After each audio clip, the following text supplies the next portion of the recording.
To VVD news ప్రజల కోసం ప్రశ్నించే కొంతనే నేను మీ సాయి స్థరంగిశెట్టి. ముందుగా ఈ రోజు హెడ్లైన్స్ కు స్వాగతం.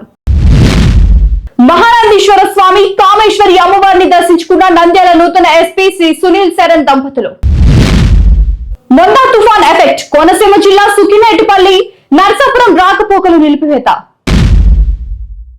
పెద్దటేకుల్లో రేణుకేయలమ్మ వాయిస్ లో మద్యం కొనుగోలు చేసిన శివశంకర్ సీసీటీవీలో రికార్డైన దృశ్యాలు. ఆదోని పట్టణంలోని ఆర్టీసీ కాలనీలో ఓ ఇంట్లో భారీ చోరీ. ఢిల్లీ ఎయిర్పోర్ట్ లో బంగారం సీజ్. విద్యారంగ సమస్యలను పరిష్కరించాలని రాష్ట్ర వ్యాప్తంగా ఏఐఎస్ఎఫ్ ఆధ్వర్యంలో బస్సు యాత్ర జయప్రదం చేయాలని రౌండ్ టేబుల్ సమావేశం. హన్మకొండ జిల్లాలో గుప్త నిధుల తవ్వకాల ముఠా అరెస్ట్. పలమనేరులో భారీ వర్షం, లోతట్టు ప్రాంతాలు జలమయం. నందమూరి నగరంలో ప్రభుత్వ Urdu college, 4th town police station ఏర్పాటు చేయాలి ఏపీ ఆల్ మేవా కమిటీ. ఏపీలో ఆగని బస్సు ప్రమాదాలు, విజయవాడ నుంచి కోదాడ వెళ్తున్న ఆర్టీసీ బస్సులో పొగలు. రాయలసీమ ఆత్మ గౌరవానికి భంగం కలిగించవద్దు, శ్రీశైలం నంద్యాల జిల్లాలోనే కొనసాగాలి, ప్రభుత్వాన్ని డిమాండ్ చేసిన బొజ్జ దశరథ రామరెడ్డి. ఇక డీటెయిల్స్ చూస్తే, శ్రీ మహానందీశ్వర స్వామి కామేశ్వరి అమ్మవారిని దర్శించుకున్న నంద్యాల నూతన ఎస్పీ శ్రీ సునీల్ శరణ్ దంపతులు. ఎస్పీ దంపతులను వేద మంత్రాలతో ఆశీర్వదించి ప్రసాదం స్వామివారి జ్ఞాపికను అందజేసిన మహానంది దేవస్థాన వేద పండితులు.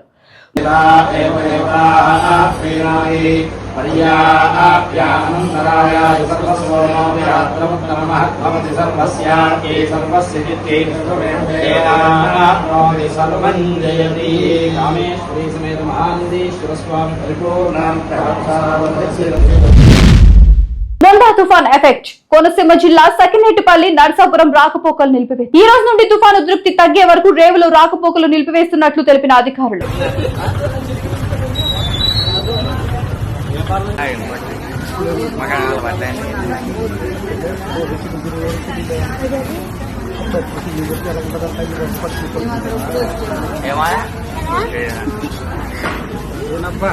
చంపాల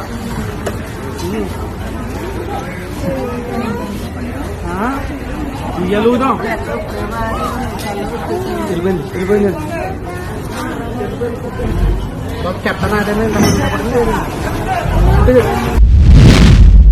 చిన్న టేకూరు వద్ద జరిగిన కావేరీ బస్ ఘటనపై ఎక్సైజ్ శాఖ ప్రాథమిక విచారణ. పెద్ద టేకూరులో రేణుకేయలమ్మ వాయిస్ లో మద్యం కొనుగోలు చేసినట్టు గుర్తింపు. రాత్రి 7 గంటలకు మళ్లీ 8:25 మద్యం కొనుగోలు చేసిన శివశంకర్ వైన్ షాప్ లో ఉన్న సీసీటీవీలో రికార్డ్ అయిన దృశ్యాలు. మళ్లీ లక్ష్మీపురం వెళ్లి బెల్ షాప్ లో మద్యం కొనుగోలు చేసినట్లు అనుమానం.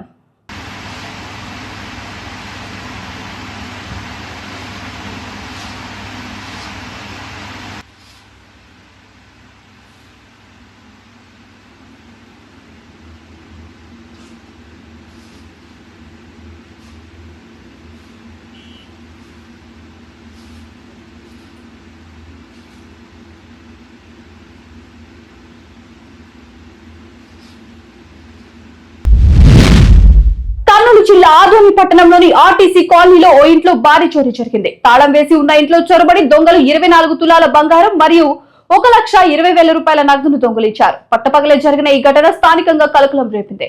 బాధితుల ఫిర్యాదు మేరకు ఆదోని 2 పట్టణ పోలీసులు కేసు నమోదు చేసి దర్యాప్తు చేస్తున్నారు.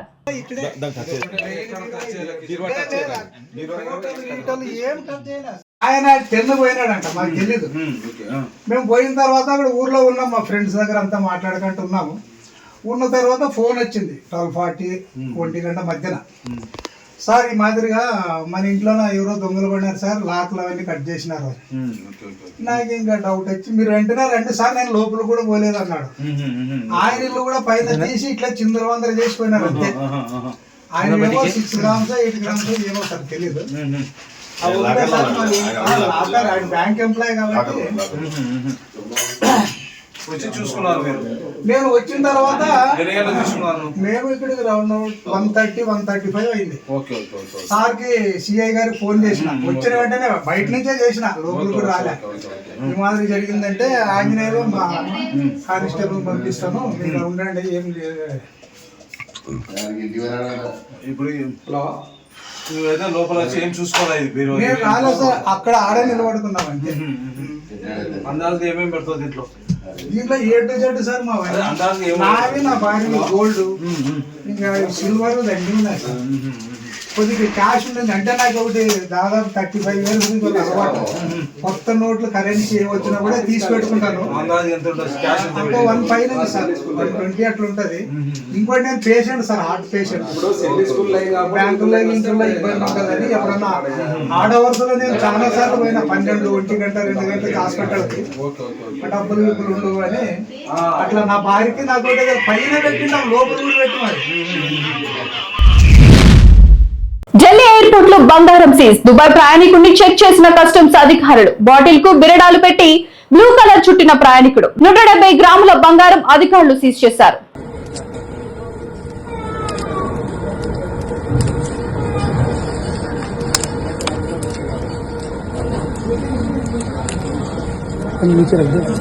वेटिंग मशीन वेइंग मशीन पे नहीं रखना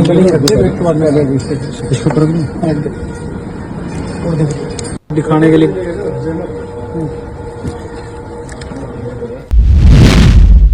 రాష్ట్ర వ్యాప్తంగా విద్యార్థులు ఎదుర్కొనే సమస్యలను పరిష్కరించాలని కూటమి ప్రభుత్వం తీసుకొని వచ్చిన పీపీపీ ప్రభుత్వ మెడికల్ కళాశాలను ప్రైవేటీకరణను ఆపాలని ఏఐఎస్ఎఫ్ ఆధ్వర్యంలో ఈ నెల 22న ఇచ్చాపురంలో ప్రారంభం కానున్న బస్సు యాత్ర విజయవంతం చేయాలని నంద్యాల పట్టణంలో సిపిఐ కార్యాలయంలో ఉదయం 11 గంటలకు రౌండ్ టేబుల్ సమావేశం నిర్వహించడం జరిగింది. స్వామి ఏఐఎస్ఎఫ్ నంద్యాల జిల్లా అధ్యక్షుడిని. ఈ రోజు ఈ రౌండ్ టేబుల్ సమావేశం యొక్క ముఖ్య ఉద్దేశం ఏంటంటే రాష్ట్రంలో ఎన్నో విద్యార్థి సంస్థలు అక్కడికక్కడే పేర్కొపోవడం జరిగింది. ఆ సమస్యల పరిష్కారం కోసమై ఈ నెల 22 నుంచి నవంబర్ 12వ తేదీ వరకు ఏఎస్ఎఫ్ రాష్ట్ర సమితి ఆధ్వర్యంలో ఇచ్చాపురం టు హిందూపురం వరకు ఏఎస్ఎఫ్ రాష్ట్ర సమితి బస్సు జాతర నిర్వహించడం జరిగింది. ఆ బస్సు జాతర సంబంధించి ఈ నెల 8, 9వ తేదీలైన 8వ తేదీ నంద్యాల, 9వ తేదీ బనియానపల్లి, డోన్ ఈ 3 నియోజకవర్గాల్లో బస్సు జాతర రావడం జరిగింది. ఈ జాతరకు సంబంధించి ఈ రోజు ఏఎస్ఎఫ్ ఆధ్వర్యంలో రౌండ్ టేబుల్ సమావేశం నిర్వహించడం జరిగింది. ఈ రౌండ్ టేబుల్ సమావేశం ముఖ్య ఉద్దేశము ఇచ్చాపురం నుంచి నవంబర్ 22 నుంచి ఆల్రెడీ బస్సు యాత్ర ప్రారంభమైంది. అక్కడ కూడా స్థానిక సమస్యల పైన కూడా విద్యార్థుల యొక్క ఫీజులు పెండింగ్ ను 6,400 కోట్ల రూపాయలు ఫీజు పెండింగ్ ఉంది. వాటితో పాటుగా ఈరోజు నిరుద్యోగత పెండింగ్ ఉన్నటువంటి కాలేజీలలో 3,480 పోస్టులు ఖాళీ ఉన్నాయి. అవి కూడా మంజూరు చేయడంలో ఈ ప్రభుత్వము వైఫల్యం చెందింది. అయితే అతి విచిత్రమైన విషయం ఏంటంటే తండ్రి సీఎం, కొడుకు విద్యాశాఖ మంత్రి అయినప్పటికీ ఈరోజు విద్యార్థి విషయంలో ద్రోహం జరుగుతుంది. నిరుద్యోగ వృత్తి 3,000 రూపాయలు ఇస్తామని చెప్పిన మాట కూడా అది కూడా దూరం అవుతుంది. వాటితో పాటుగా ఈ రోజు మనం చూస్తున్నాం, నిన్నటి గారి మాటగానే చూస్తున్నాం, ప్రైవేట్ హాస్పిటల్లో ఆరోగ్యశ్రీలు కూడా బంద్ చేశారు. కాబట్టి అలాంటివి వల్ల బంద్ చేయడం వల్ల నిజమైన పేదలకు కూడా ఆరోగ్యం అందకుండా ఎంతో ఇబ్బందులు గురవుతారు. కాబట్టి అన్నింటినీ దృష్టి పెట్టుకుని ఈ రోజు ఈ యొక్క ప్రభుత్వం, కూటమి ప్రభుత్వం పైనే ప్రజాగలంగా విద్యార్థి గలంగా విప్పడానికే బస్సు యాత్రను ప్రారంభించారు. దానికి కూడా ఇక్కడ విద్యార్థి విభజన ప్రజా సంఘాలు కూడా, అది ఒక వామపక్ష పార్టీలు, వైఎస్ఆర్సీపీ పార్టీలు అన్ని కూడా సంపూర్ణ మద్దతు కీలక పాత్ర వహించాల్సిందిగా అని చెప్పేసి విజ్ఞప్తి చేస్తాను. నాగరాముడు ఏవైఎం జిల్లా కార్యదర్శి. ఈరోజు ఏఎస్ఎఫ్ఐ నంద్యాల జిల్లా ఆధ్వర్యంలో రాష్ట్ర వ్యాప్తంగా ఏఎస్ఎఫ్ తీసుకున్న నిర్ణయం ఏంటంటే విద్యార్థుల సమస్యలపై విద్యార్థులను చైతన్యపరుస్తూ ఈ బస్సు యాత్ర కార్యక్రమాన్ని విజయవంతం చేయవలసిందిగా అనేక సంఘాలు అంటే ప్రజా సంఘాలు, యువజన సంఘాలు, ఉపాధ్యాయ సంఘాలు, రైతు సంఘాలు అన్నింటిని పిలిచి ఒక రౌండ్ టేబుల్ సమావేశం ఏర్పాటు చేయడం అనేది. ఈ సమావేశానికి ఇచ్చేసి మేము విద్యార్థులకు మద్దతును, వారి సమస్యల కోసం పోరాడతాము, వారి తరపున నిలబడతామని, ఈ ఏఎస్ఎఫ్కి మద్దతుగా నిలబడతామని ఈ సందర్భంగా తెలియజేసుకుంటూ యూటీఎఫ్ జిల్లా అధ్యక్షుడు పివి ప్రసాద్. హన్మకొండ జిల్లాలో గుప్త నిధుల తవ్వకాల ముఠ అరెస్ట్. ముల్కనూరు శివార్లోని ఖాళీ స్థలంలో తాంత్రిక పూజలు జరిపి తవ్వకాలు నిర్వహిస్తుండగా పట్టుకున్న టాస్క్ ఫోర్స్ పోలీసులు. 7 అరెస్ట్. పరారీలో మరొక నిందితుడు. తవ్వకాల కోసం ఉపయోగించిన పరికరాలను స్వాధీనం చేసుకున్న పోలీసులు.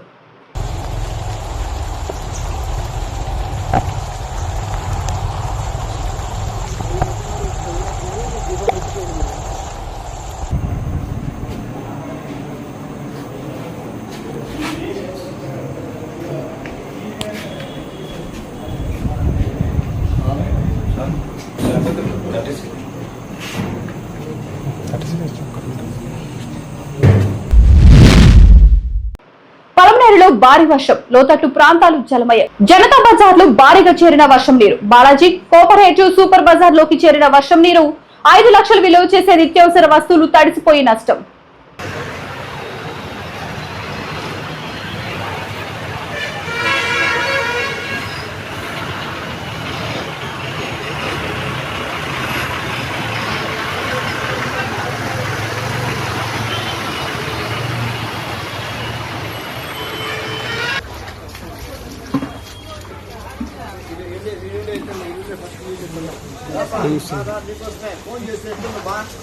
అది ఇంకో ఫోన్ అదే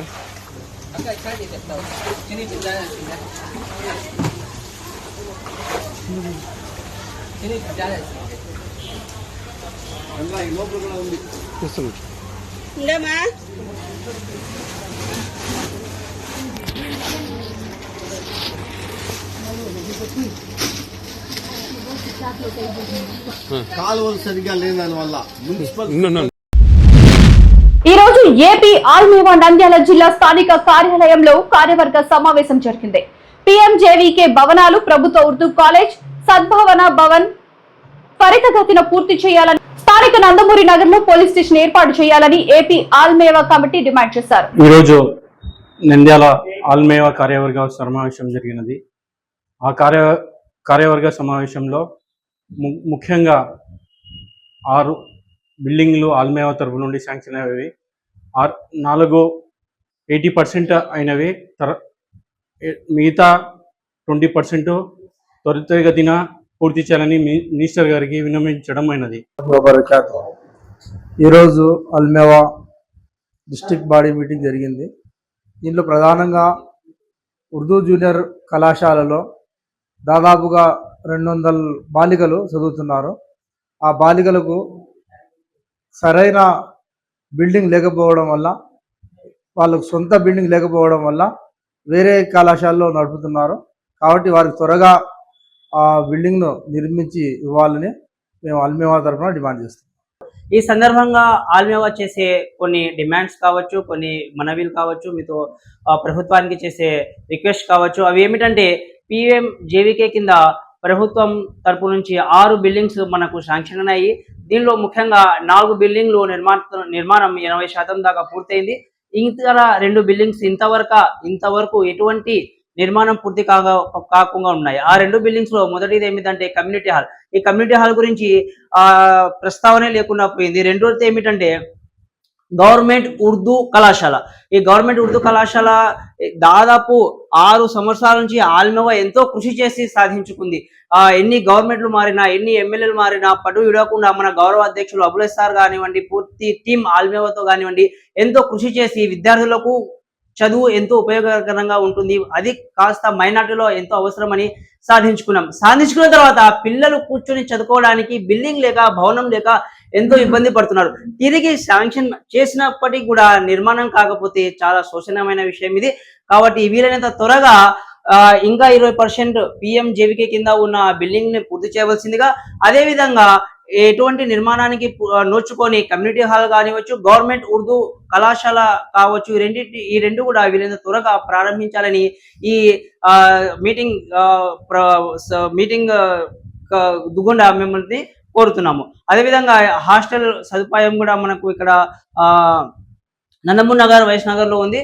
అక్కడ కూడా పిల్లలు సేఫ్టీ లేకుండా కోరుకుంటున్నారు. కాబట్టి హాస్టల్ నిర్మాణంలో ఉన్నప్పుడు, హాస్టల్ కొనసాగుతున్నప్పుడు అక్కడ 4వ పట్టణ పోలీస్ స్టేషన్ కూడా నిర్మించి అక్కడ బాలికలకు మేలైన రక్షణ సదుపాయాన్ని కూడా ఏర్పాటు చేయాలని ఆల్మేవా కోరుకుంటుంది.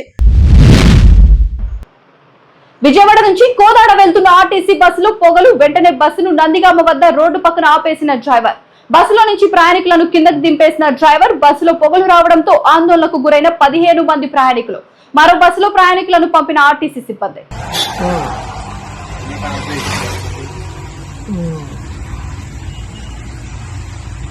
లీక్ అయ్యి ఇంజన్ మీద పడి పొగలు వచ్చేసరికి ఆపేసి జనాలు వేరే బస్సు ఎక్కడి నుంచి వెళ్తుంది బస్సు? ఎక్కడి నుంచి?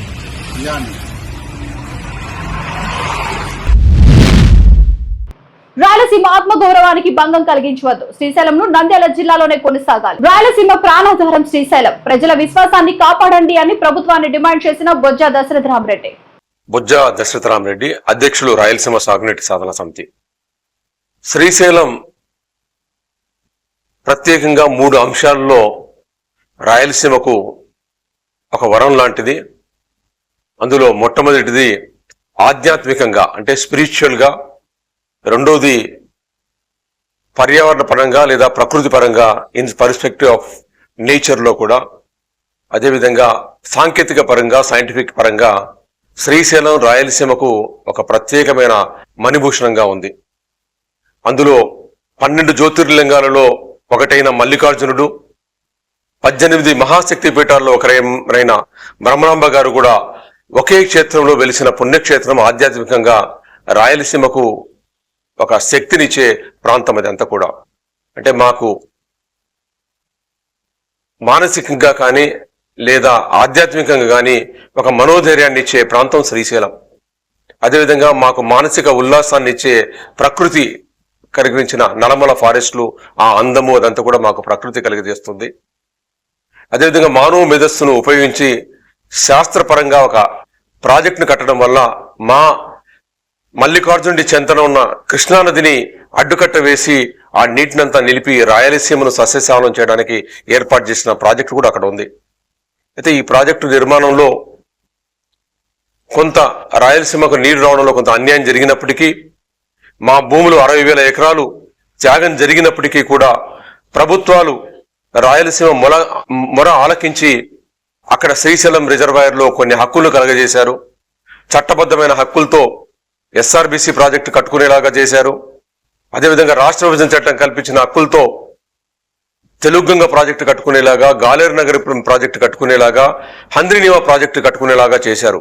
దీనికంతా మహామహా నాయకులు ఆ రోజు అంటే ఆ శ్రీశైలం ప్రాజెక్టు శంకుస్థాపన చేసిన జవహర్లాల్ నెహ్రూ గారి దగ్గర నుండి, నీలం సంజయ్ రెడ్డి గారి దగ్గర నుండి, లేదా తర్వాత వచ్చిన ముఖ్యమంత్రులు అంజయ్ గారి దగ్గర నుండి, ఎన్టీ రామారావు గారి దగ్గర నుండి, రాజశేఖర రెడ్డి గారి దగ్గర నుండి అనేక మంది రాజకీయ నాయకులు రాయలసీమ బాసటగా నిలబడడం అయినాన్ని మనం స్పష్టంగా చూస్తున్నాం. ఆ రిజర్వాయర్ల హక్కులు కల్పించింది ముఖ్యమంత్రి గారు కానీ ఈ పాలకులు కానీ 10 కాలాల పాటు ప్రజా సంక్షేమం కోసం పాటుపడుతూ వెనకబడిన రాయలసీమ ప్రాంతానికి బాసటగా నిలబడే దిశగా నిర్ణయాలు తీసుకోవాలని చెప్పి రాయలసీమ సాగునీటి సాధన సమితి తరఫున సమనీయంగా ముఖ్యమంత్రి గారికి విజ్ఞప్తి చేస్తున్నాం.